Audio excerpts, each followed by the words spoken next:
All right, amigos, I am on my way to get burritos. Now I'm going to get one burrito, which is usually enough for one person. These are oversized burritos, but still, it's a big meal for one person for Hannah and I. Hannah will probably eat half of it, and I'm eating something else tonight. I've yet to confirm that I have COVID, but I got the test, and I'm going to do that tonight. So I'm going to describe my symptoms, what it's like to have COVID, knowing that I might later report that I don't have COVID, though my whole theoretical story here is going to fall apart. Every day for almost a week, I have had periods where I feel 100%. My illness is not progressing in any way. I have declared victory like every day. But a moment for who's in attendance. This is going to my friend Hector, who's of the Dominican Republic. He's a longtime resident of this neighborhood and an employee of an Ivy League school in New York by the name of Columbia.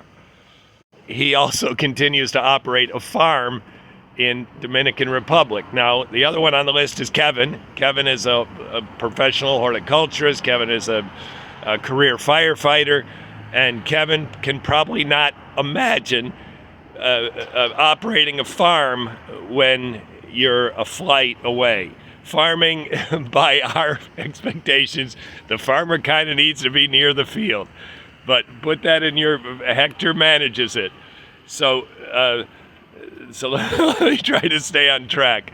You people are my A team. Now, my friend Esperanza Morales would normally be my A team, but she's out of the hemisphere. So I'm not going to bother her with my health news while she's in a totally different climate in the southern hemisphere. So I'm declaring you men my A team, and teams, even though you don't know one another, teams rely on one another for performance. So I want to tell you, you're performing beautifully. Hector even delivered a bottle of a hand-carried Brugal, Spanish-labeled Dominican Republic rum from the beautiful half-island nation of Dominican Republic. And that has been I just take a little sip of it, probably 3, 4, 5 times a day. It is the most wonderful flavor. So all of you have delivered goods at the hands of Hector to get me back on track.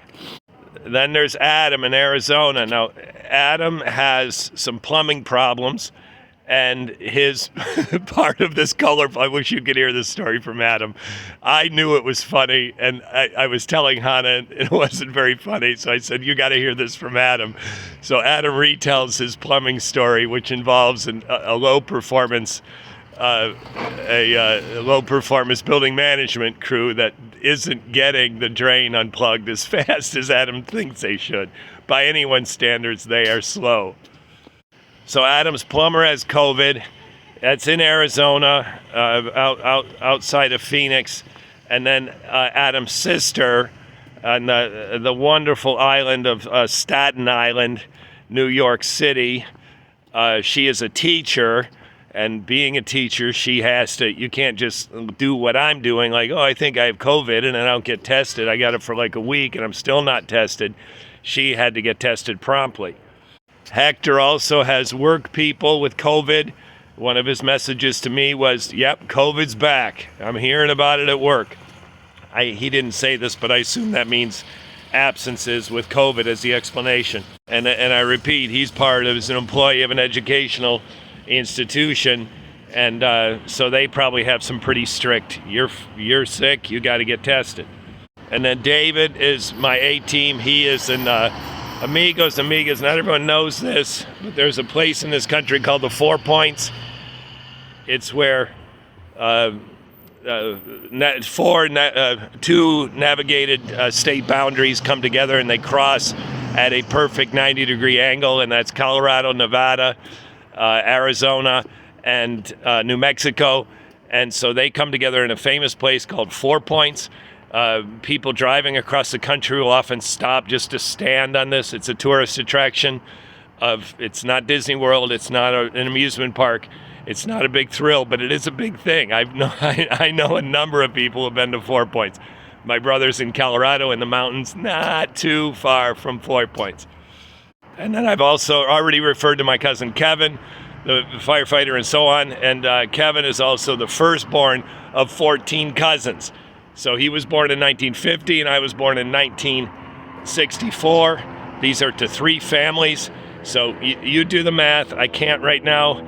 But from his birth year to my birth year, that's 14 of us, minus the 2 of us, which gets it to 12. So between the 2 of us, there's 12 of them, including my brother.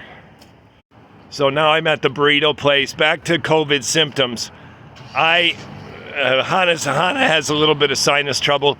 I have almost none. You might hear it in my voice a little bit, but I don't have no throat pain, and none of my symptoms are disrupting my sleep.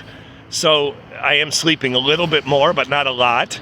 I woke up at kind of a normal time today, but then I did sleep from 4 to 6. But even over the course of the whole week, I'm not sleeping midday every day. I can say I lost my appetite, but it's not entirely true because I'm hungry, just on the lighter side. So I think what's noteworthy for me is that it's flu-like symptoms minus a few things. I don't have the symptoms that disrupt sleep. I don't have digestive problems, and I don't have a fever.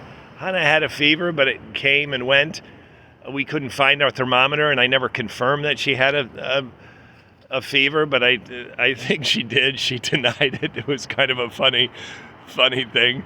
I said, I'm the guy sharing a bed with you. I am credible on this topic. And this was a funny marital moment. So that's unconfirmed, but I am stating factually that she had a fever, but it was brief. So it's like the flu minus some symptoms. That's what we're experiencing. And I've read nothing about it. It's really not in the news. If I do a search, I'm sure I'm going to find tons. But right now, that's a report from Flaming Burrito. I'll take a picture. Ciao, ciao. All right, amigos, I am on my way to get burritos. Now I'm going to get 1 burrito, which is usually enough for 1 person. These are oversized burritos, but still, it's a big meal for 1 person.